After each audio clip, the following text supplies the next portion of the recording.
Of all the different services I run on my home lab and on my network, none of them are really quite as important as my home surveillance system. I've sadly had to submit footage to the police not one, but multiple times, but I was really glad to have my cameras when I needed them.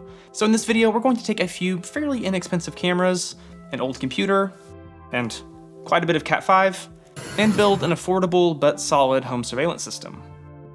So, let's get started.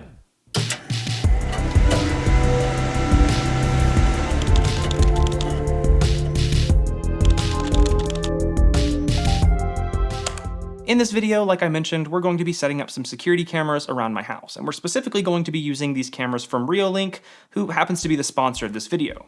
I'm actually really glad that Reolink is the sponsor because, well, I'm actually going to be using 2 of these cameras to replace my existing cameras, which are also Reolink cameras. I've been using those for almost 4 years or so now, and they've been rock solid, and I would definitely have no issues recommending Reolink cameras to friends or, well, you guys. They sent over 2 of these RLC 510As, which are extremely affordable. I think right now you can get these for under $50, and they're very high quality. They have a 5 megapixel camera with a resolution of up to 2560 by 1920, and they also have infrared night vision, as well as person and vehicle detection, which is pretty sweet. Also, these are PoE cameras, so you can power them just over an Ethernet cable. And realistically, PoE cameras are the only cameras I really ever like to work with. As I mentioned earlier, I already have a couple of Reolink cameras, which are basically just an older model of these, so we're just gonna swap these out with my old ones, but we're also going to add a third camera, and that's this guy here. This is the Reolink Duo 3. And while it kind of looks like something out of a Pixar movie, it's actually pretty awesome. This is actually a dual lens, dual sensor, 16 megapixel camera with a 180-degree viewing angle. This means you can almost get the equivalent of 2 cameras worth of footage just from this one camera, which, yeah, it does cost a little bit more, but if you're more so limited on how many cameras you can set up versus how much money you can spend, this could be incredibly useful. Now, this is also a PoE camera, and we're going to obviously need a way to power and network these 3 cameras. So that's where this little guy comes in. This is just a really simple, cheap 5-port PoE switch from TP-Link. It's only 100 megabit, but that's actually not that big of a deal when we're talking about just running a few security cameras. Realistically, you're only going to be powering 4 cameras off of this, and I don't think with the 3 cameras we have, we're going to be saturating 100 megabits per second by any means. So this will be totally fine, and we'll be able to save a little bit of money that way. Now, even though 2 of my cameras are technically already wired up, we're still going to need to run a good bit of Cat 5 for the 3rd camera. So I have a good bit of cable here left from the last time I ran a bunch of Cat 5 throughout my house, but if you're needing some, you could honestly get by with some pretty cheap stuff. Like I said, we're only going to be running at 100 megabits per second, so realistically, the cable doesn't need to be that great of quality. And while the cameras are going to be outside, unless a decent portion of the cable is going to be outside, you're probably fine without getting cable that's rated to be outdoors. However, if the cable is going to be exposed to the elements a bit, you might want to get some cable that's rated for outdoor use. Now, while you could get cables that are already cut to length and terminated, it's probably going to be easier and a bit cheaper to just terminate them yourselves. Even after buying some inexpensive crimpers, flush cutters, and RJ45 connectors, you'll probably still spend about the same, if not less, than if you bought terminated cables, and you get some tools that you can use in the future. I should mention now that if you are following along, I'll definitely have links in the description for the cameras and tools and everything that I'll be using. All right, so we have our Reolink cameras, we have our network switch, our cable, and our tools, but where is all of our footage going to go to? Well, one of the cool things about all of these Reolink cameras is you actually don't even need what's called an NVR. If you want, you can just use an internal SD card on each camera and use their app to monitor all of your cameras and play back the footage from the SD cards in the cameras, which is pretty cool. But if you do want to have a central location where all of your footage is stored, you're going to need some sort of NVR. Now, if you're like me and all you're using is Reolink cameras, you could check out one of their NVR solutions, which are pretty affordable and rock solid and will just work really well. Now, I personally use a Synology NAS running Surveillance Station, and that does get a bit expensive because, well, you have to pay for a Synology NAS and then also pay for licenses once you move past 2 cameras. But it's been rock solid and just works really well, and the mobile app works well, and for me, it's worth the extra money, but I still wanted this video to be as tight of a budget as possible. So instead of using a Reolink NVR or using a Synology NAS or something like that, we're going to use this older PC and run some free and open source software. Now, if I'm being honest, most of the free and open source NVR options are not that great. You could use something like Frigate, which has some really cool features when it comes to AI object detection and image recognition, but it's also quite a bit of a pain to set up. You could go with something like Blue Iris, which isn't free, but seems to work pretty well, and you can also run it on Windows, but once again, it costs $70 and is a bit outdated, it seems, although I haven't really used it that much personally. So I'm going to do something a little bit different, and we're going to install something called Viseron? I really don't know how to pronounce it, but I tried it out earlier, and it's pretty easy to get set up and use things like motion detection, and even some more AI features with object detection, and even things like face recognition. Although we're probably not going to dive into that stuff in this video. I think that pretty much covers all of the gear we're going to be using. Let's start running some cable and setting up our Reolink cameras. All right, guys, so it is the next day. I wanted to wait until the morning, so when I needed to get up in the attic, it wouldn't be super hot. But we're gonna go ahead and start with the first camera, which I'm actually going to put up under the corner of my roof in my backyard. And I'm going to be installing the Duo 3 just because I want to be able to show this thing off, and I don't want to show my front yard for obvious reasons. But obviously, to install this, we need to run the cable for it. And I originally was going to try to run a hole through that overhang and drop the cable through, but well, my attic made that pretty difficult to get to. So instead, we're gonna walk around to the side of the house. All right, now we're on the side of the house. That's the backyard over there. And what I'm actually going to do is run the cable from here. You won't be able to really see, but right here where this whole thing is, if I were to go up through here, it's just a few feet away from where my network closet is and all of my cables go through. So my plan is to run that cable out through here and run it all the way along over the side of the house over to where that camera will be. And to keep it all organized while saving a few bucks and a trip to the hardware store, I'm printing off these little clips in white PETG on my 3D printer to be able to keep that cable nice and cleanly ran along the wall. All right, so I want to be clear, I'm by no means, also my neighbor's dog's probably gonna be barking the whole time, but I am by no means an expert when it comes to home renovation or anything, so take everything I do with a grain of salt, but I'm gonna drill this hole.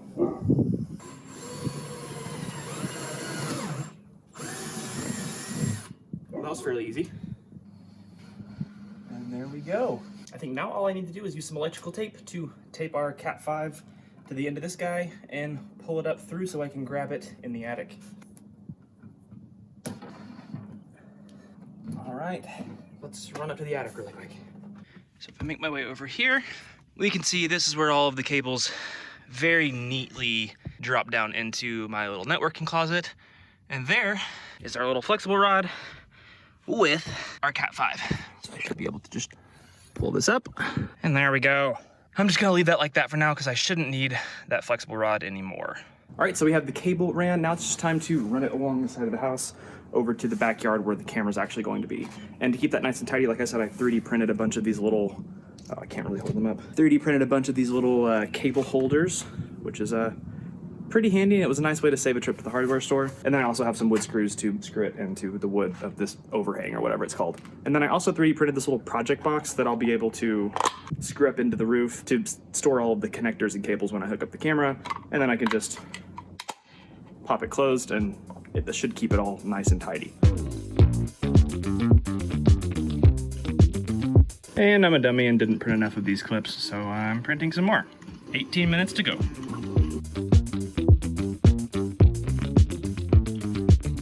All right, so I've at least got the cable around the corner, and I think I'm gonna mount this guy right around here or so. And so it has this little bracket that'll screw in first, and then this will clip onto. So I'm going to screw this bracket in really quick. No, found it. It'd probably be a lot easier to do if I just took the camera off, but I'm lazy. Okay, that's not going anywhere. I'm also gonna screw in this little box here, just so we have a nice place to tuck away all of the cables for this guy. Now I need to cut and actually terminate this so we can plug it into our camera. I probably actually should have done that before doing these last few clips. So I think I'm gonna take these out so I have a little bit more slack to work with. And if you're thinking I thought all of this through really well beforehand, you must be new to this channel. All right, this is gonna probably be a little bit tricky to do outside on a ladder and at an awkward angle.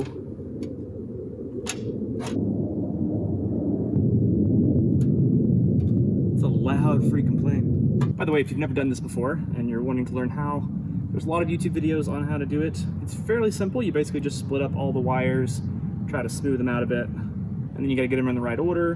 And then if you're using these little pass-through connectors like I am, you just slide them all the way through until all the different cables come out the back end like that, or the front end, I guess. And then you crimp them, and then trim off all the excess, and I'm gonna try not to lose it all throughout my yard. Now, I need to set up the little waterproof thing they have with these cameras. So it's probably gonna be a bit tricky to see, but you basically slide through this cover. Let me get these little guys out of the way. Put this little back cover on and this front bit, and then you pop this rubber gasket over the back. It's gonna be really hard to see. That slides in there, I think. That way when you tighten this down, it makes a waterproof seal. I'm gonna go ahead and screw the camera on. It's like everyone and their mother's mowing their yards today. And then we'll feed these cables up into here. And hopefully it'll all fit in this box. It might not. That's all hooked up. Let's see if this will actually shut. Hey, that's not too bad. Okay, that is one camera down. The other two should be much easier because they're basically already installed for me. So let's go knock those out. And I almost forgot that we still need to run this cable down to my closet. And fortunately, I made this pull string whenever I ran the first cables down here, so I have this string that runs all the way down to the closet. So I've once again taped my cable to that pull string and ran it through the hole there, and then I should be able to go downstairs and just pull this cable through and then terminate it however I want. All right, that took way longer than I had hoped, but I finally got it pulled through. Now, normally I would just terminate this like normal so we could plug it into our little 5-port switch, but because I'm going to be using this permanently, I am going to patch up here into this patch panel where my other two cameras are, but then we'll still use our cheap little switch to sort of set this up how I would do it if I didn't have all of this networking gear already. Alright guys, so it's actually the next day. I finished a lot of stuff up yesterday, but thought it would be easier to talk about it now. So first of all, that cable that we dropped down into my networking closet, I did terminate that into my patch panel like I said I would, but it was going to be a huge pain to try to film in that tiny little space. I also replaced the camera on my front porch, which I thought was going to be pretty easy considering the mounts were pretty much the same, but it ended up being a little bit more difficult than I expected. First reason for that was that I kind of forgot to ever go seal those boxes that I kept all the cables in, and so a sweet little spider made her home up there, which I sadly had to destroy. Don't worry, she got her revenge.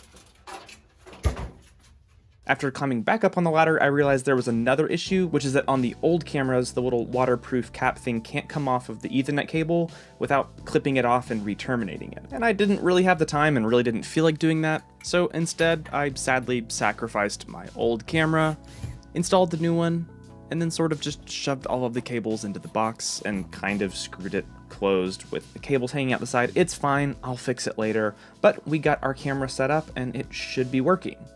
I was also going to replace my other Reolink camera, which was pointing out at like my driveway, but I decided to scrap that because A, I was kind of running short on time, and B, I wouldn't really be able to show it off anyway because, like I said, for kind of privacy reasons, I really don't want to show my neighborhood. But we'll still be able to take a look at that other RLC 510A and the Duo 3. Now obviously to use those cameras, we need to hook them up to my network. So I plugged my little 5-port PoE switch into my network, which if you don't have a network switch like I do in my closet, you can just plug it into the back of your router or modem from your internet service provider. And then on 3 of the 4 PoE ports, I plugged in the 3 lines for our cameras. And then after opening up the Reolink app on my PC, I was able to see both cameras and start tweaking settings like the IP addresses and the stream quality and everything else. First of all, it's really cool just how wide this camera is. It's kind of wild. It kind of doesn't make sense in this corner of the backyard because there's so much of my house that it's seeing, as well as like my neighbor's backyard, which has a whole bunch of satellite dishes in it. It's kind of weird. But yeah, this is so wide, it's kind of ridiculous. And then the front door camera is doing exactly what I need it to do. But there's a lot of cool settings here you can actually dive into. Obviously, you can tweak things like the stream quality and resolution. You can tweak things like motion detection, like the sensitivity of it, and these also have smart detection for people and vehicles and animals, which is really cool. You can tweak detection zones, like for example, if these little plants on my front porch blow around, I don't want that to trigger motion, and if like headlights show up here on this wall, I don't really want that to trigger motion, so that's cool. And then if you're using the SD card, you can set up your recording schedules and You can set up an FTP server, and there's a whole lot of really cool stuff you can do with these if you're just using the Reolink software, or if you're using it with something like Synology Surveillance Station, like I am. Speaking of which, I got both of these cameras set up within Synology Surveillance Station, which I'm also running an older version, which comes into play in a second. But yeah, I got both cameras set up, so I can see this camera just fine. And one thing that's actually really cool here is for event detection, I'm not triggering my motion detection from Synology, I'm triggering it from the camera. So the camera is what decides when there's motion detected. So all of the cool object detection for people and cars, you can tweak those settings in the Reolink app, and then that will trigger the motion detection for Synology Surveillance Station, which is really cool.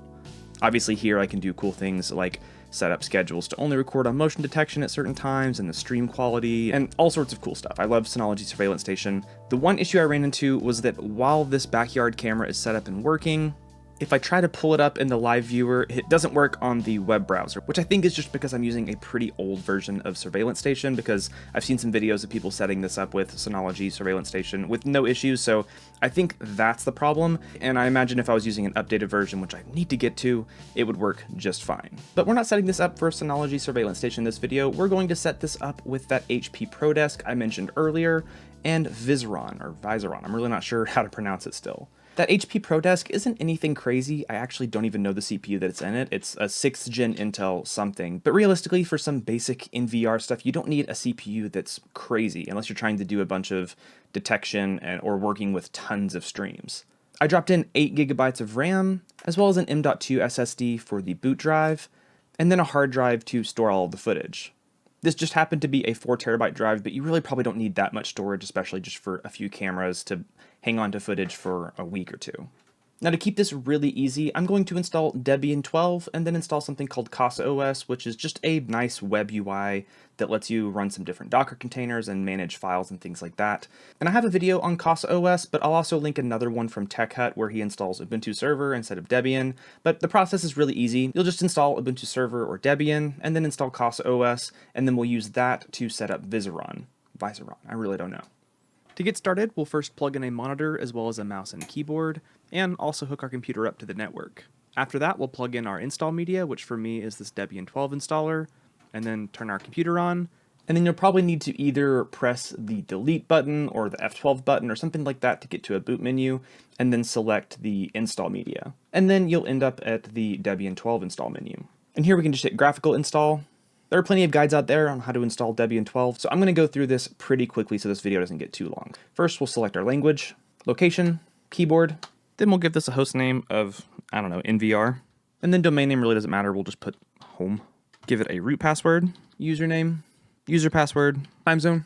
Then we'll select a guided use entire disk, select the SSD, all files in one partition, and then finish, and yes.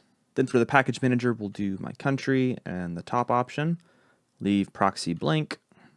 For popularity contest, we can just do no. Then under software selection, using the space bar, we'll unselect any of these top options, select SSH server, and then tab and enter. All right, and then installation's complete, so we can just hit continue, and then we can unplug our USB drive. And then after that, it should boot into Debian 12. Now here we're gonna log in as the root user, so type in root, and then our root password. Now the first thing we'll want to do is install something called sudo. So to do that, we'll type in apt update, and then 2 ampersands, and then apt install sudo. And then we can do a -y, and then hit enter. What that's going to do is update our repositories to make sure all of our stuff's up to date, and then install sudo and not ask us to confirm it. Now once that's done, we can type in this command, usermod -a big G, and then sudo, and then our username, and that'll add our user to the sudo group, which basically lets us use sudo so we can do stuff as root, essentially.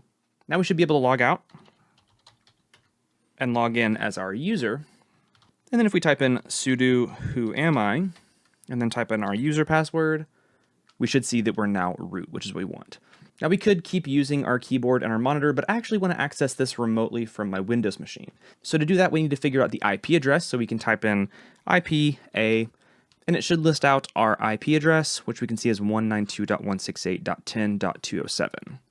Now over in Windows in PowerShell, I can type in SSH haven, or your username, at 192.168.10.207, hit enter, and then my password.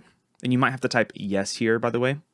But now we can access this via SSH remotely. And I'm actually going to switch over to a program called SolarPutty, mostly just so the text is a bit bigger for you guys.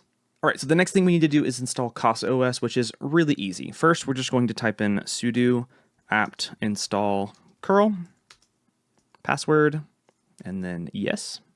Then I'm going to type clear so we can clean some of that up. Then we can type in curl and then dash fs big S big L https:// get.casaos.io. And then we'll do this straight line here, which is called a pipe. And then we'll type in sudo bash. Then we can hit enter.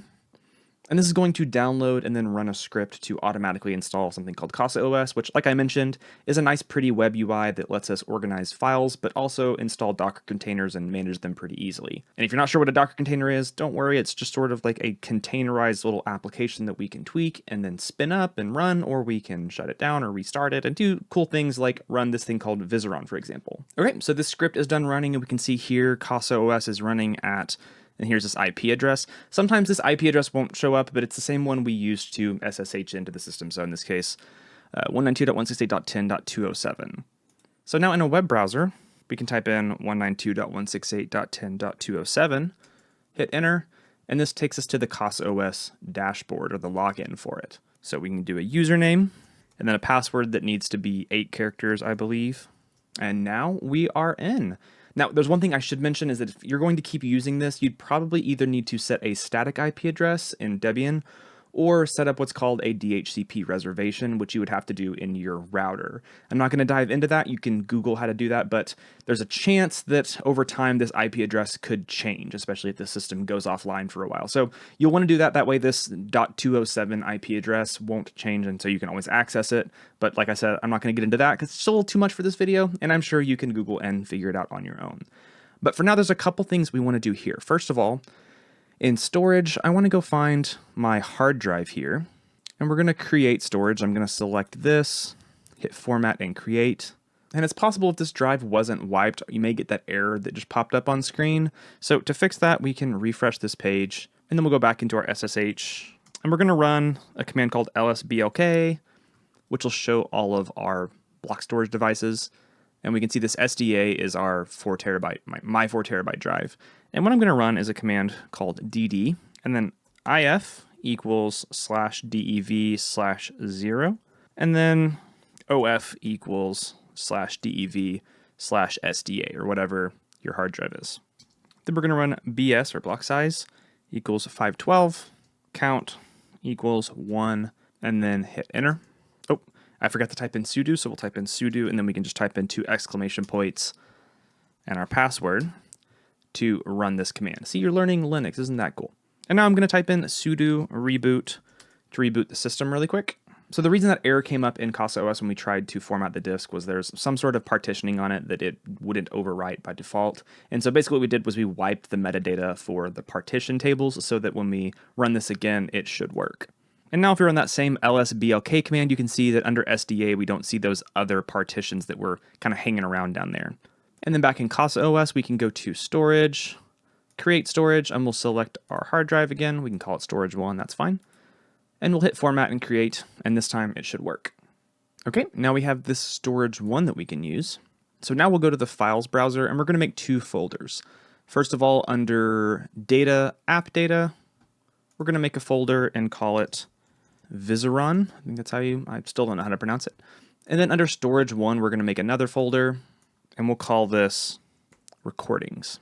Now here I'm on the Viseron installation docs, and if we scroll down, we can find a 64-bit Linux machine with VA API, which for me, this is because I'm using an Intel CPU. I might as well set this up. If you're not using an Intel CPU and you're not using an NVIDIA GPU, you could copy this command and go from here. Really, it's the same thing. It just doesn't have this --device/dev/DRI. So we're going to copy this whole command, and then back in CasaOS, hit this plus button and install a customized app.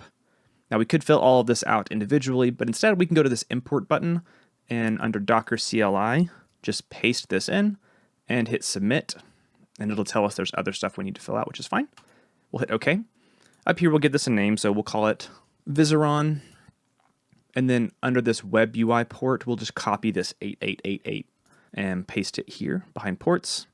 And then we need to map some folders, and this kind of got messed up. So what we'll need to do is get rid of these little brackets and do a /recordings and a /config. So within this Viseron container, this is where these files are going to be. We need to map those to a location on our actual server. So for our recordings folder, we're going to select this here, and we're going to scroll down to MNT or mount, and then storage 1 and our recordings folder and hit select. And then next to /config, we'll do the same thing. But we'll go to /appdata/Viseron. So whatever in this /Viseron folder is what's going to be in the config folder here, and recordings is going to be recordings. And then this /etc/local time is fine. Over here, to be safe, I'm going to copy this /dev/dri onto the container side. And this is only if you have an Intel CPU, and this will help with some hardware acceleration stuff potentially.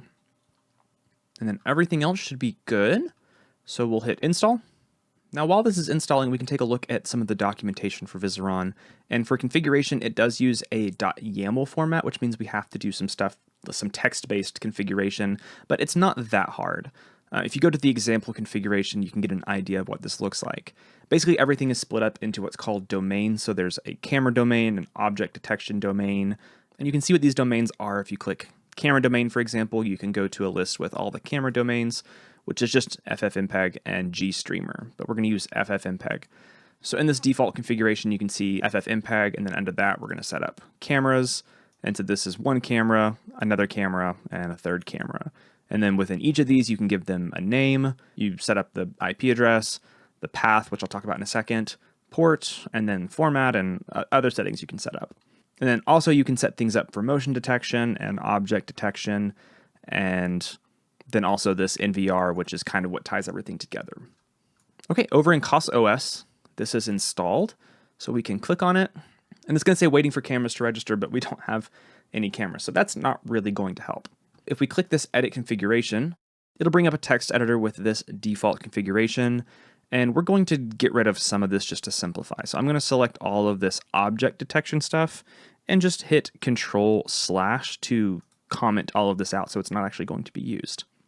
Now we can actually set up our cameras, but to do that, we're going to need the IP address as well as what's called the path. So the IP address should be pretty simple. If we hop over into the Reolink app, for example, for this front door camera, I can select that and then go to network. And then right here, we can see the IP address, which I've set up manually, which is .10.75. So then over here in our configuration, under camera 1, we're going to type in name, and I'll call this front door. And then for the IP address, we'll type in that 192.168.10.75. Now for port, we're going to be using RSTP, which if I go to advanced over here in the config and go to server settings, we can see I have this RTSP port enabled, and the port is 554. So we're going to be using port 554. And then this path is a little bit tricky. This isn't really provided by default, but if you do some Googling, it's pretty easy to find. You can go to Reolink RTSP path, and then if you look at their support, they'll eventually list how to find this. There's two different streams. So this is for the main stream, what the path would look like, and for the substream, what the path would look like. So back in our configuration, we don't have to type that whole URL. We just need to type /h264 preview _1 _main. We just need to copy that little bit. And if you're curious on how I know to do this, you can go into the docs here, and because we're under the FFmpeg domain or component, we can click this and we can see all of the different criteria and which ones are required and what our options are. So for example here, when we go to path, you can see an example where it's just this slash and the last little bit of that URL. At this point, all we really need to type in is the username and password, but I don't really want to just put my password right here. So instead, I'm actually going to do something kind of cool. Back in CasaOS, we can go to Files, App Data, and then Viseron, and we can see this is actually where our config that we're currently working on is stored. But right next to that, we're going to create a new file, and we're going to call it secrets.yaml. And once again, if you're curious on how I know this, if you go to the documentation for Viseron, this is all listed. So we can do a secrets.yaml in the configuration folder, and we can go edit that directly within CasaOS. And we're going to type in something like camera user, and we'll do colon, and then I'll type in my user, and then camera pass, colon, and then I'll type in my password. Now, obviously, that's not my password. I'm going to change it here in a second, but you'll see how we can use this. All right, so I've updated my actual username and password in this secrets.yaml. And now over here in our configuration, instead of typing in our actual username, we can type in !secret and then camera_user and then !secret camera pass. And that'll pull in that value from our secrets.yaml. That way, if we ever want to share this config with someone for troubleshooting or whatever, you're not going to just have your password directly exposed right there. For now, I'm going to get rid of this camera too. I'm just going to hit Control/ to comment this all out. And then same with motion detection, I'm going to comment that out. And under NVR, I'll just get rid of camera 2. So we just have camera 1, and let's see if this works. So I'm going to hit Control-S to save, and then we'll restart the container. Okay, so I refreshed it, and it just gave me this spinning wheel, but I did a little bit of troubleshooting and figured out why that was happening. It turns out in our config, we need to at least set up motion detection. So down here, we can select everything, including this MOG2, and then hit Control/ to uncomment it out. And then we'll change this camera 2 to camera 1, for example, and that way it matches our camera up here. And then we can leave this FPS as 1 for now, and we'll hit save, restart. And then now, when the app restarts, we should actually be able to see our camera in the live view. I'm not sure exactly why that's the case. I'm assuming there has to be some type of detection for Viseron to work properly. But back in our main view, we can see the front door, we can hit live view, and it's working as expected. So let's go add our second camera in. Go back to configuration, we'll uncomment out this camera 2, and we'll give it a name of backyard. For the IP address, we'll do 192.168.10.74 for the backyard camera. And then we can actually copy all of this stuff right here, paste it. I don't think I need this FPS here. I had that there earlier because when I was testing this with my older cameras, I had to have that FPS value there for it to correctly detect the video stream. I don't think I need it with these cameras, so we'll give it a shot. So we'll hit save. And then down here under motion detection, we're also gonna add our camera 2. And then under NVR down at the very bottom, we'll make sure we include camera 2. Hit save, and then we'll restart. And I'm curious to see how this will work with that really wide camera angle. Oh, that's promising. Hey, there we go. We can hit live view. All right, live view, and we can see the whole backyard. It's updating in real time. The frame rate is a little bit laggy, which I kind of noticed previously. I'm not sure exactly why that is, but it's working. And we don't have any recordings yet, I don't imagine, because I don't think we've had enough motion to actually detect this thing. Now, a few things we can do to kind of better set this whole thing up is under our cameras, because we have multiple streams coming from our cameras, we can actually set up a substream. That way all the motion detection can be done on a much lower quality stream, which helps save on CPU resources and such. So to do that, if we go to the FFmpeg component documentation here, we can scroll down to substream, and this also has a path, port, and format, and all the other stuff. So we will go here to our config, and under this we'll do substream, colon, and then under there, we're going to copy these two variables, or two values. But under path, we're going to change this from main to sub. Oh, that shouldn't be tabbed. There we go. Okay. And the frame rate for this, I believe I have on the front door camera. I believe the stream for the low quality stream is at 10 frames per second. So we're going to copy this exact same thing down to camera 2, which I also believe is set up at 10 frames per second. And then under motion detection, this should, I believe, use the substream rather than the main stream, and we can change that frames per second value to 10 as well. And then hit save. Oh, and we also here under motion detection, if we go to the components, motion detection, and this MOG2, we can see there's this option for trigger recorder, which by default is false, but we want to record some stuff. So we're going to do trigger recorder, and we'll add that as true, and then paste that down for camera 2 as well. And so now if we restart this, everything should work. And if I go take a lap around the house, we should have some motion detection get recorded. Okay, so I just got back after walking around, and if we click on recordings, we can see we got some recordings here. So if I go to the front door camera, also this is a little weird, it's split up by date, which threw me off. So you have to click recordings again for this date, and then we can see the clips here. And so if I go to this first, or I go to this one here, for example, you can see I walked out and I'm waving at it, and that was triggered. And then if I go to the backyard, we can go to recordings and then this date. For example, I have this clip here, which, whoa, it doesn't want to play in the browser. I wonder if I go to Camera 2 in the files. Oh, so it saved the thumbnail. I wonder if that's a bug with Viseron with the really wide format for some reason. So I looked into this a little bit, and it seems like the video will actually play back in VLC if I download it and play it. All right, so we're playing this recording back. For some reason, this wasn't when I went out to the backyard. This was a little ways after, so I probably would need to tweak the motion detection settings or something. But it did record here. We just can't watch that in the web browser, I guess because this is HEVC and that doesn't want to play in the browser for some reason. So I'm not really sure why, but it seems like that's sort of one of the quirks maybe with using this Duo 3 with some software that's not super mature just yet. Now, another really cool thing I'd like to briefly try to hit is that you can integrate these Reolink cameras with your Home Assistant. So I can hop in here and add, for example, our front porch camera. Actually, let's try to add the Duo 3.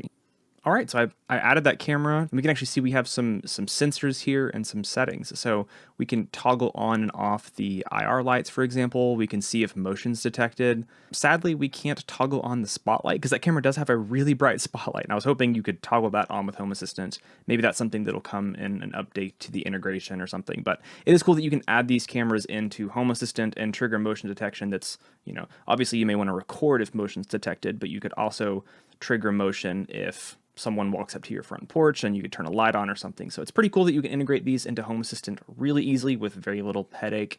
And yeah. Now, clearly our NVR setup with Viseron is not the most amazing thing. Honestly, we could have gone with Frigate and had a little bit more control with some full motion detection, but the setup is a huge pain in the butt. Neither of these solutions to me are really nearly as good as using Synology or even Reolink's software that's included on the cameras, not to mention using their NVR.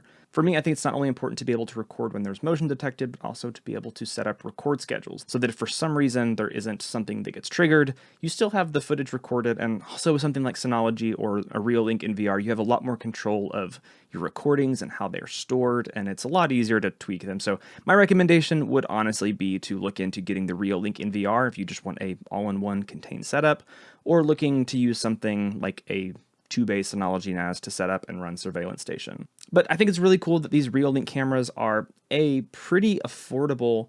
They look good, they work good, but also you can kind of use them however you want. You can just buy into the Reolink system and use all of their stuff, but they're also pretty open to where you can use them with just about anything and even have access to hook them up to Home Assistant. So I'm a big fan of these. Clearly I've used them in the past, and you can tell this guy's pretty gross and dusty. It's been through it, but I've never had a single problem with these cameras for the last almost 4 years that I've used them, and so I'm excited to try out these new ones and see how much longer those last me. So huge shout out to Reolink for not only sending these cameras over, but also sponsoring this video.